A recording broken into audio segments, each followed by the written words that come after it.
Good evening and welcome to Chasing the Facts. I'm Sam Chase, your host, and with us this evening is Mr. Jon Kurland, who is Chelmsford's town meeting moderator. Good evening, John. Good evening, Sam. Welcome. Glad to have you with us. Yeah, I'm glad to be here. And the reason we've asked John to join us this evening is because we have an upcoming town meeting. It's the fall session of town meeting. I believe the start date is October 23rd.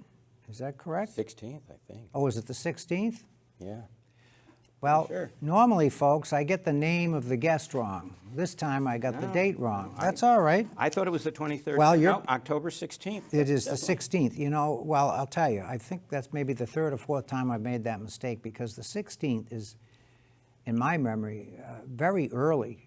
It is. For It's the a earliest I town remember meeting. it. Right, so that's why I probably continue to make that mistake. So anyway, it's October 16th, and hopefully we can do it in 2 nights. So John, before we start, why don't you give the audience just a very short biographical sketch, and then we'll get into the discussion. All right. I'm an attorney in town, have a law offices, Kurland, Grossman, and Stramalia on Bill Ricker Road, so there's my little plug. I have served in the town for a number of years on the Finance Committee with you for close to 8 years. And then I served a term as selectman and then ran for town moderator. And for the last 3 elections, I've been the town moderator. So Has it been? It's been that long. yeah, Wow. time flies when you're having fun. It certainly does, and I think you're generally acknowledged as one of the better town moderators in the region. At least that's what people tell me. And having been a participant in town meeting for many years, I would agree with that assessment. So we're lucky to have you. So I've asked John here tonight to discuss a little bit about town meeting, how it works, and then specifically to get into a discussion of the process for going through the town warrant, and maybe we can talk a little bit about some of the more interesting or potentially controversial warrant articles, or ones that I think may be a little controversial anyway, so we'll see about that. So why don't you give us a little bit of an overview of what the town meeting is and what the moderator does, and then we'll get into a more specific discussion about this upcoming town meeting. Well, town meeting actually is the oldest form of self-government in the country. Started in colonial times, primarily in New England, and where the citizens of the community, mostly men at the time, obviously, because that's the way it was, they would meet and they would vote on the issues regarding governance of the town. And I'm glad to be part of that tradition.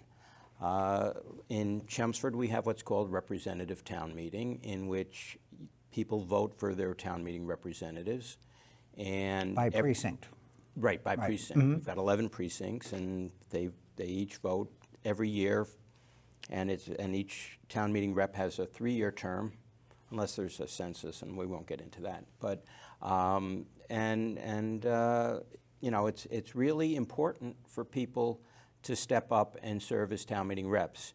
It enables people to become not only participants, but also to learn a lot about the way the town operates.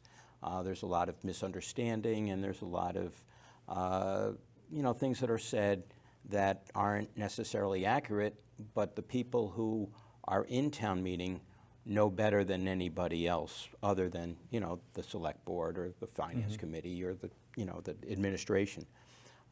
So it's you know, I really enjoy being the town moderator. The town moderator's job is to do exactly that, where I'm sort of like the policeman of town meeting. I tell people what they can do and what they can't do, and if they are behaving themselves, everything is perfect, and I don't have to do much of anything. And most of the time that's the case. And every once in a while, there will be something that happens that requires me to weigh in on it. And, you know, fortunately, we've got Paul Haverty, town council, who's sitting right next to me, and if I have any questions, I'll ask him a question, and we go from there. But I'm the one who basically indicates when people can talk and when they can't talk. It's not a control issue. It's just it's an administrative type of thing. Yeah. You're responsible for running the meeting and making sure that it is done in an orderly fashion with a minimum of disruption and it goes smoothly. I mean, and of course we've all just recently seen the news at the national level, but I've always thought of the town meeting as the town legislative body. Well, they are. And that's, so your function is somewhat analogous to that of a Speaker of a House or President of the Senate, or the Vice President runs the Senate at the national level. So your job is... I never really thought of it that way. No, well, yeah, but it's the same format. Now, I mean, obviously there are differences in the way it proceeds, but that's the structure. I guess that's what I'm getting at. So. Right. And that's true. Now, the moderator also has another very important responsibility. So why don't you tell us about that? The moderator appoints the members of the Finance Committee. Yes. In Chelmsford, that's the way it works. In different towns, the Finance Committee may be elected or may be appointed by the Select Board or a combination of community members and elected officials. But in Chelmsford, it's the town moderator.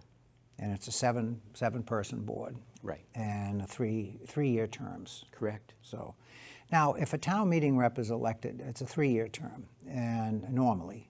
And if, let's say, the person moves away or just decides they don't want to do it anymore. So what is the mechanism for filling that position if it's vacated? Well, it depends. There are some precincts in which more than the minimum required number of candidates, in other words, I think it's 7 now per precinct, and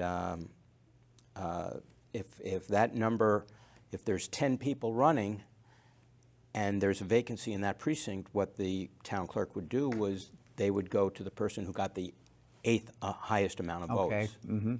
And that's how they do it. If it's a situation where... And that person obviously has to agree to serve. Oh, yeah. Well, Yeah, I'm right. hoping that if they're running for it, I would think so. even if it was a 3-year period and there's still, 2 years left, that they would do that.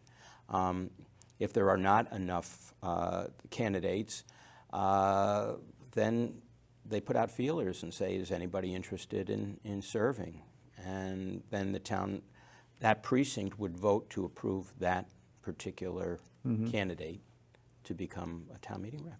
Now, has there ever been a situation, to your knowledge, where a town meeting member has been involuntarily removed for whatever reason?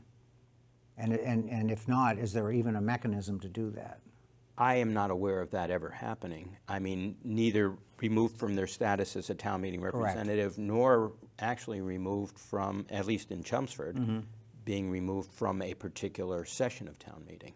I don't believe there's a provision in the charter for that. No. And I don't know if there's anything in Mass General Law or not, so I was just wondering about that, because I don't think I've ever seen that done, so. No, And I've never even considered it, to be honest. I don't think it was ever a reason to do that. No, So thank goodness. that is good. So we've got a little bit of an overview of what's coming up, and this fall town meeting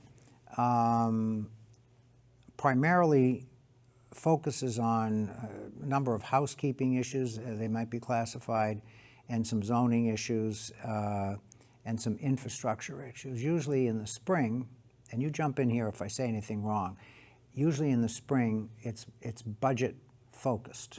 So we have, primarily we have the annual operating budget of the town and the school department and the regional school department, the Neshoba. Those are all taken up separately. Years ago, the school and the municipal budget were combined. They were not taken up separately, and I forget when it was, but several years ago there was a change, and I think it was a great change to separate the budgets so that you can focus specifically on the municipal budget without getting it confused with school issues and so forth. So I think that was a very, very good change that contributed to the efficiency and the effectiveness of the town meeting. And the transparency. Exactly right. Exactly right. So, but anyway, let me ask you about this particular warrant, and I believe we have 27 articles, and many of them would fall into the category of ministerial articles. And why don't you explain to us a little bit about how you like to approach that in terms of a consent agenda? What is a consent agenda, and how do you decide which items typically would fall within the confines of a consent agenda? A consent agenda hadn't been used before I became town moderator, but it's a convenient way to handle matters that are routine, that are required by statute, and it's where town meeting sort of acts as a conduit, almost a rubber stamp, to approve certain things that we're required to do by statute. And if they're routine matters, then I bundle them all together. They would be presented all at one time so that everyone can hear exactly what each article involves, and then there's one vote to either approve the consent agenda or not. And that's primarily the way we operate. It's really a time-saving device. Absolutely. If it's handled correctly. So just to, in case there's any doubt about what John said, I mean, I understand it because I've been part of that process. But as John said, the articles are bundled, and they are presented as a group. So in other words, even though they're in a consent agenda, let's say we have 5 warrant articles in a consent agenda, the town manager would talk about each one of those 5 articles separately within the consent agenda so that people knew what they were voting on. And to ask questions. And to ask questions. Now, what if somebody in the audience, the town meeting rep audience, decides they don't really think that particular article ought to be in a consent agenda? What happens then? It hasn't happened to my memory in town meeting, but this town meeting, I send out a letter before town meeting. Actually, town clerk sends it for me, but it goes out to all the town meeting reps. And I received a call from a town meeting rep regarding one of the articles, and it was a easement article, which are normally pretty vanilla. And this person indicated that she is part of a community that is affected by this particular article, and they are concerned that it should not be in the consent agenda. So I took out both of Article 26 and 27. I took them both out of the consent agenda. Okay. And it's not. I don't make the decision alone. I consult with the town manager. Okay. In how the consent agenda should be constructed and what articles are best suited for that process. So in this situation, we originally had 11 articles, and now we have 9. Okay, can you tell us which ones will be in the consent agenda? You have the I do. schedule in front of you. So. Yep. Article 2 is the Cemetery Improvement and Development Fund. Article 3 is the Sewer Construction Stabilization Fund, where we're just moving money from, on both of those, from fees that have come into the result of sewer fees or cemetery fees, and they have to go into a fund, and then we disperse those funds. Funding for collective bargaining agreements. Okay, a settlement has been arrived at. Sometimes they come out of, they are contentious, but this one we did not feel would be. To amend the fiscal year 2024 operating budget for the first time in my memory, we put it in the consent agenda, and then there was nothing really to take any action on. That's a good thing. Right. So we're not going to have to adjust it, but we put it in the consent agenda so that it can be resolved without having to separately say, here's what this article says, and we do not recommend any action, and so we just resolve it that way. There's a statewide opioid, Article 6, opioid settlement abatement funds that have to be applied to the department, to the Board of Health. The Adams Library Mason repair, the McKay Library Mason repair. There's a public shade tree revolving fund, which would be a new fund to when trees are taken down as the result of easements or construction or something like that, they're damaged. This will, we're a green community, this will allow us to have a fund so that we can replace any trees in the community to reinstate our green status.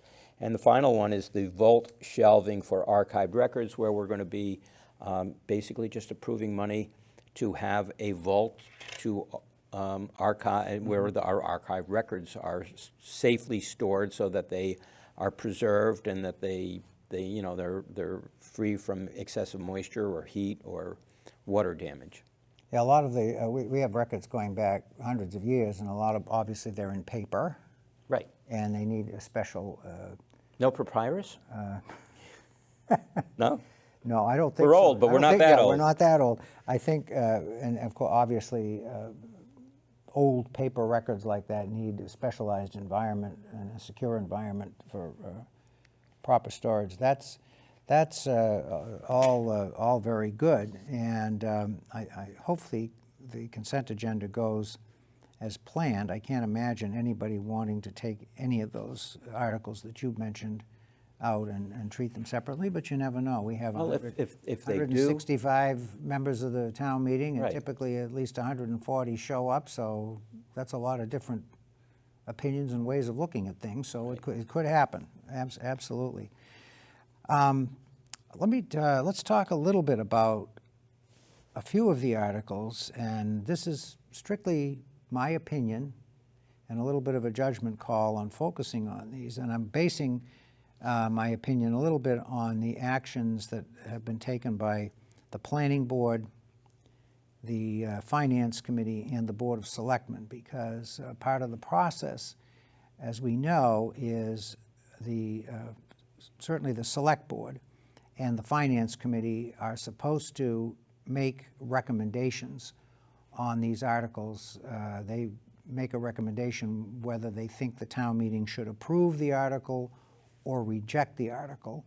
And on warrant articles involving zoning changes, typically the Planning Board will make a recommendation. So I based my comments in part on what has happened in those particular bodies relative to them looking at these warrant articles and making their recommendations. So the first set of articles that I think may be a little bit contentious, Article 7, Community Preservation Fund, which is to purchase a fairly large land holding up on Pine Hill Road. It's the Coolest Farm, and we're talking about, I think it's about 42 acres. And the number that will be put before the town meeting for purchase will be roughly $4.1 million. And I'm basing my thought that might be a little controversial just strictly on the amount of money that we're talking. $4.1 million is a lot of money.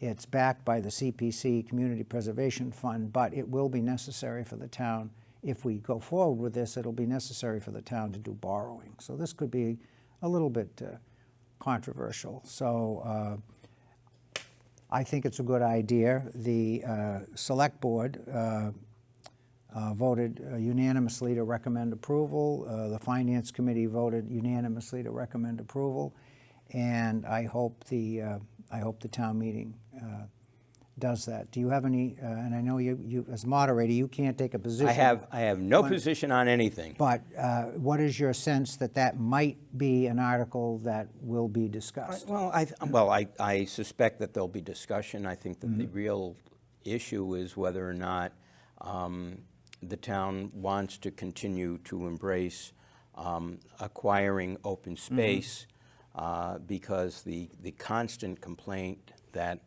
we have is we're overbuilt. We build too much, traffic's too much. And both sides have legitimate points, and it'll be up to town meeting to decide, whether we acquire this open space or whether it'll just be sold on the market. Yes, and it's very important, and I agree with you that probably is the central issue. And I believe the Select Board and the Finance Committee both are unanimously of the opinion that it is in the best interest of the town to acquire us, but we'll see what the town meeting does. And whatever they do, folks, we live with the decision and we move on. That's right. That's the way it works. So I mean, I suspect that an expenditure that large, where there's borrowing, there'll be some sort of an analysis in which they say we have paid down so much debt yes. that it allows us, without raising taxes, to do something like that. That's what I assume that the argument you can count on it. Either the finance director or the town accountant, I think, will present that. So I think that will be that could be controversial. It could certainly will generate some discussion. The next article I think that may generate some discussion is Article 16, a strategic plan. So in that particular article seeks to authorize $125,000 for the Select Board to help develop a strategic plan for the town. And the discussion at the Select Board meetings has been that Chelmsford's a pretty big operation, and it's a fairly complicated operation, and we have several operating departments. And it would be a good idea to get everybody's rowing in the same direction, and that's partly what a strategic operating plan for a town or a business, it doesn't matter. The idea is to set out a set of operating goals that the town coalesces behind and unifies with and moves forward in that direction. And it's sort of a roadmap, how the town is going to go forward over the next 5 or so years and the various steps that they're going to take to implement the goals that are specified in that plan. So the Select Board has determined that this exercise is sufficiently complicated enough so that we really need a person to come in, a professional consultant to come in and help with that effort, to help draft a strategic plan and to get all the internal parties in town together and on the same page. So I think that's the thinking there. And the Select Board voted unanimously to recommend that, which makes perfect sense. It's their article, so I would be shocked if they hadn't done that. Although the Finance Committee recommended against the article by a 4-2 margin, okay? And I'm not going to get into the arguments for that. I mean, people can tune in and watch the town meeting, but I think the Finance Committee had some legitimate concerns about the expenditure, not necessarily the strategic plan. I think the FinCom supported pretty much the concept of developing a strategic plan, but they were not so much in support of actually hiring a consultant to come in and facilitate that process. So I think that might bear some discussion. And I should tell the audience, I'm sorry, I should have said this before I started, that I am a member of the Finance Committee. Okay, I'm talking about FinCom action, and I am on the Finance Committee. So I participated in those votes, just so that the audience knows that. I think there might be some, based on what I just said, do you think we'll have discussion on that? I having served on the Finance Committee and as a Select Board member, well, of course, they called us a selectman back then. Exactly. I always found it interesting to see how town meeting would come down when there was a split between the Finance Committee and the Select Board. And that's why we're talking about these articles now, because that's what we have. And again, sometimes they come down for the FinCom, and sometimes they come down for the Select Board, and we'll see how they feel about this article. Yep, and if it passes, we'll all get behind it. Even those who expressed concerns, and that's the way our system works. I think the next article that might spark some discussion is Article 20, zoning bylaw, which proposes to take a small section of the town on Littleton Road, Route 110, roughly in the area between where Bertucci's is up to the lime quarry entrance. And they want to change the zoning, which now is single family, RB single family. They want to change it to RC two-family zoning. And what's driving this request, this is a citizen's petition article, what's driving this request, and the petitioners have been very honest and candid about this, and I commend them for their honesty. Many of them would like to upgrade their existing homes, and they've indicated that really the only way they can do that financially, in a financially viable way, is if they're allowed to reconfigure as two families and get the rental income and so forth. That would help them finance. And they also make the argument that that RC or two-family zoning would be more consistent with adjacent RC zoning in the same relative area. A lot of the area around the town center is zoned two-family. So they make those arguments, and therefore it would be more conforming. The RC would be a more conforming zoning designation. So we'll see how that goes. Select Board actually voted against that 3-1. One person voted in favor, 3 against. The Planning Board, interesting, unanimously recommended against this article. So you've got a zoning article which the Planning Board does not support. So I think that's going to generate some conversation. So that's interesting. FinCom recommended against that particular article as well. And then finally, the next article is the energy article, Article 25, and I think that's going to generate some controversy.